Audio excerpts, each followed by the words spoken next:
Hello, so my name is Dipankar, and I was thinking about helping out students for uh, their exams for IIT JEE.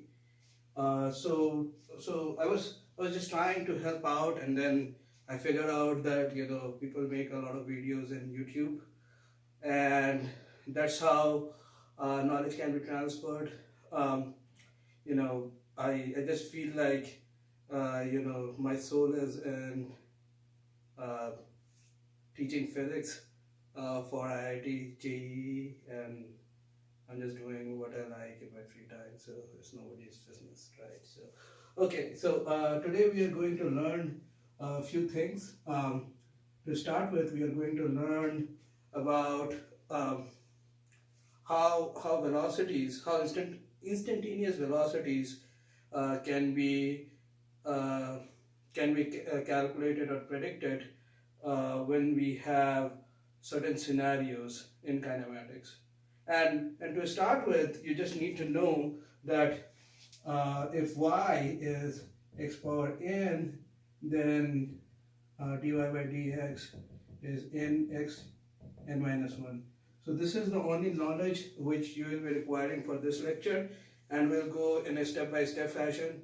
Of course, this is my first lecture, so I'm going to go very, very slow. I don't know where this will take me, so this is just a trial of what I can or cannot do, at this time. So we'll start with that. All right, so we are going to start our first example over here, and what we are going to do for this first example is very, very simple, right? So let's say we have a pulley system with capital mass M on one side and a small mass M on the other side, and then we would like to know if this, of course, you have capital mass M, meaning we have this kind of a scenario. So then, of course, this side is going down. Let's say velocity v at certain instant of time t equal to t. Then we would like to figure out what is the velocity u, right? So we would like to correlate if at any instant in time mass capital M has a velocity of v, then what will be the velocity of small m with which this is going up? So this is the question, right? So let's say we mark these points as O, A and B, then suddenly it comes to our attention that we can write this problem as OA plus OB is the length of the rope is constant. So OA plus OB is a constant rope of length L, right? Now if we differentiate this equation, DOA over DT plus DOB over DT will become equal to 0. Because if you differentiate a constant length L, then the value of that differentiation leads to 0 value, right? So now if I want to figure out how OA is changing with respect to time, so you see the OA, which is the length in between the pulley and the small mass M, is actually decreasing as a function of time t. So DOA by dt is decreasing at a rate minus u. So this is the length which is decreasing at a constant rate of minus u, and this OB is increasing at a constant rate of v plus v, because it's increasing, right? So since we know these two things over here, we can incorporate this in there, and then basically we can get minus u plus v equal to 0, or u equal to v. So the rate at which the capital mass is coming mass m is coming down, at that same rate, this small mass m is going up. So since it's a kinematics problem, people are generally fooled uh, to to assume that there will be some interference due to these masses, small m and capital M, but there is not. And this is the easiest example which you can see. And this will never come into an IIT examination, but this is the most important problem one can solve to see how they can solve much harder problems. So this is just a start, and we came to a conclusion that if velocity v is given at an instant of time t equal to t, then we can find out how the velocity of the small m is changing as a function of time. You know, for an instantaneous velocity v of capital M, the instantaneous velocity of a small m is also v, but in opposite directions. So that concludes our first problem. Now we'll go to problem number 2. Thank you. All right, so let's go to our problem number 2. Okay, so now for problem number 2, it's a simpler problem, just a slight variation of problem number 1. Let's say now you have a pulley,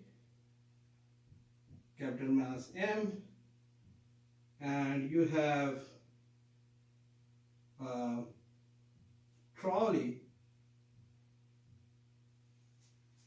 which is moving at a velocity v at an angle theta at time t equal to t.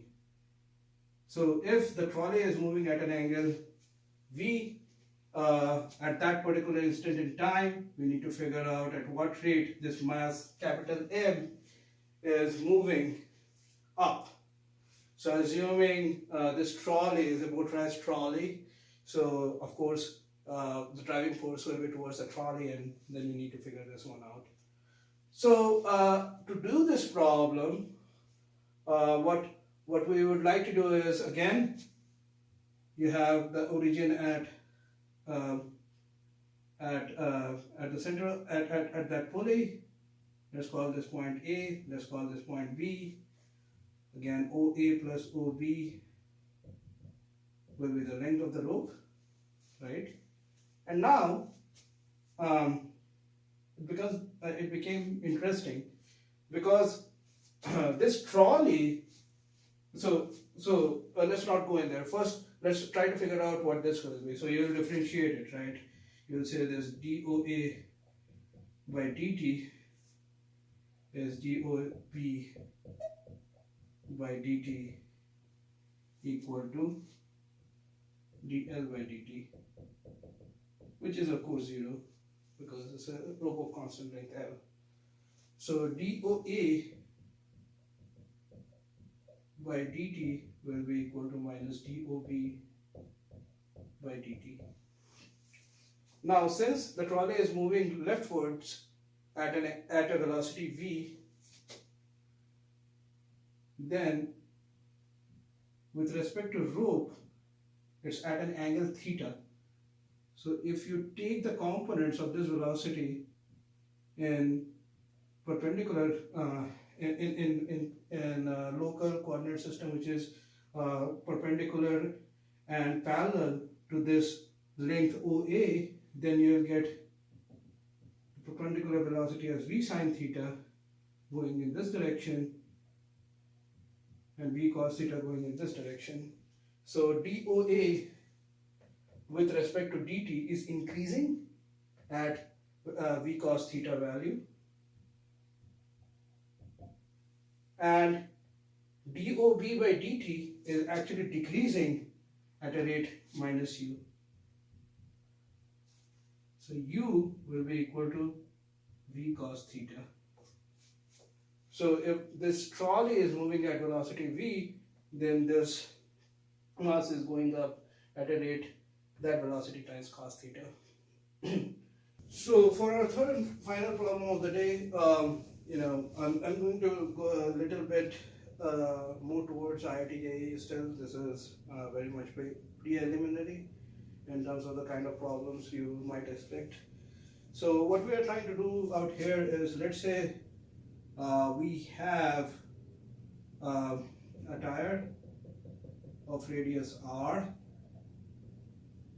moving at a velocity v, rolling on this surface, a flat surface, and then at an angle theta with respect to the vertical, there is a sleeve and a rod is attached to that sleeve.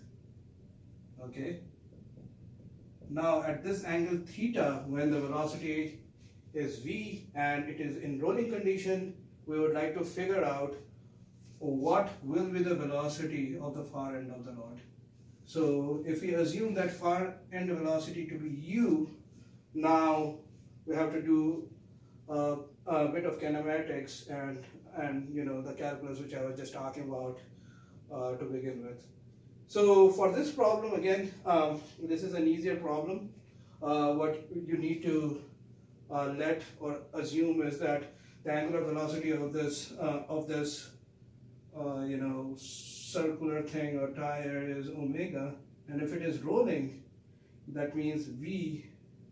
That means over here at this point, your velocity, which will be v minus omega r, should be equal to the velocity of this surface. Now, if it is flat surface like Earth and it is not moving at all, I mean Earth is moving around the sun and things like that. If you go into that much detail, but not for this problem. So the Earth is at zero velocity, and this point is at v minus omega r velocity.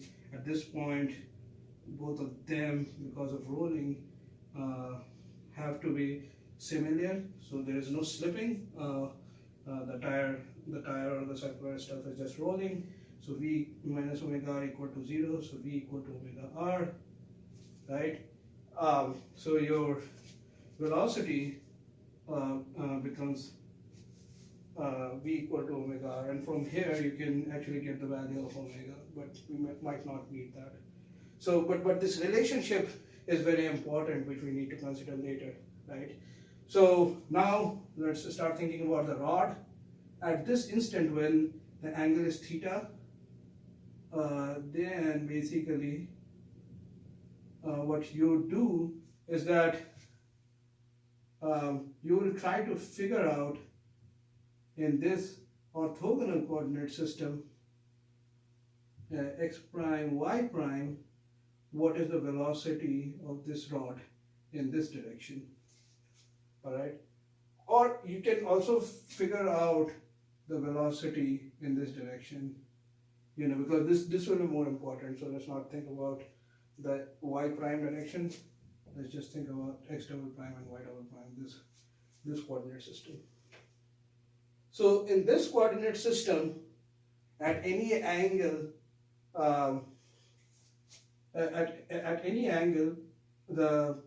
the tangential velocity is going to be r omega, right? But then there is a linear component to it, which is because of this center of mass over here, which is moving at a velocity v. So if we think about this problem in greater detail, these if we draw these lines again over here for more clarity, we got this velocity v, and we know that the angle between two lines is also the angle between their perpendiculars. So the perpendicular of this line is this line over here, and the perpendicular of this line is this line over here. So if this angle is theta, this angle is automatically theta. So this is going to be v cos theta. So not only there is a r omega component over here, there is also going to be a v cos theta component in this direction. So the velocity of this point, let's call it A, is going to be v cos theta plus r omega. So if theta equal to 0, the topmost point, then it will become v plus r omega, and in that case, since v is already equal to r omega, it will become r omega, 2 times r omega. But for here, we know that v equal to r omega from rolling condition. So this is going to be v cos theta plus v because r omega now becomes v, because of rolling condition, it becomes v1 plus cos theta. So the velocity of this point A is actually v1 times v times 1 plus cos theta at this instant. Let's call this point B, which is the far end of the rod at which the velocity is u, and we are interested in this velocity actually. So let's just start putting things together. So if I draw this right angle triangle and call this point C, then we got AC squared. I guess the other thing what we can use is the rod AB is length L. We can use that, but you know, this will become more cumbersome, so let's use the Pythagoras theorem over here. So this is AC squared plus CB squared equal to AB squared. If we differentiate all this, remember we were talking about if there is y equal to x power n function, then we go dy equals x n minus 1 dx, right? Or dy by dx equals nx power n minus 1. So if we differentiate this, we'll get 2 times AC dAc over dt plus 2cb dcb over dt, and then you have to differentiate AB squared. Now the length of the rod is constant, so this is going to be 0. And then basically we are interested now at what rate this velocity v is decreasing. This length AC is decreasing or increasing for that matter. So now, you know, taking a step back, we got the velocity A in this direction, but I guess now because we are interested in what is the change of length of this AC as a function of time, so we need to figure out how this length AC is changing as a function of time, right? So we have to change our coordinates to x prime, y prime. So in those coordinate systems, if we blow up point A again, we get this is V, this is r omega, this is angle theta, and we are interested in this direction's velocity. So in this direction, in the upward direction, we'll have r omega sine theta as the velocity. But now r omega part, at least from rolling, is equal to v, so we'll get r omega sine theta equals v sine theta. Okay, and now also you should notice that with respect to time, this AC is increasing. This v sine theta is in the upward direction, or r omega sine theta is in the upward direction.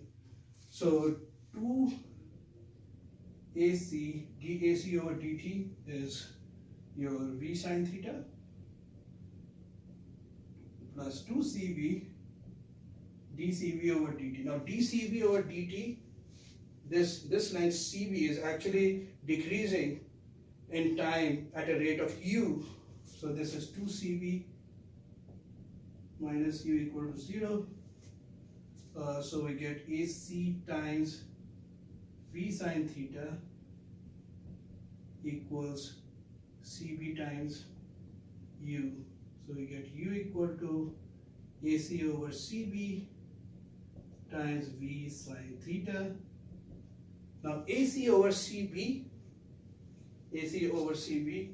is perpendicular over base. Now we have to figure out if this is the angle which we are talking about, right? So then we can make it tan alpha. So let's see what this angle is. So again, if this angle is theta in between this normal and the vertical, then this angle is also theta because of the zigzag, symmetry formula. So if this angle is theta, then this is the same line, and on the other side, because both the lines are parallel to each other, this angle will be also theta. Now you see that this line is perpendicular to this line, and this line is perpendicular to this line, so alpha becomes equal to theta. So we get v sine theta, AC over CB is tan theta. So we get the answer as u equal to v sine theta tan theta. So this is about it for today. Let me know if you find any mistake in this in my effort over here. I try to give it a good effort, and I hope that it helps people who are appearing for IIT JEE for next year or this year in a meaningful fashion. Thank you, and again have a great night or a great day wherever you are.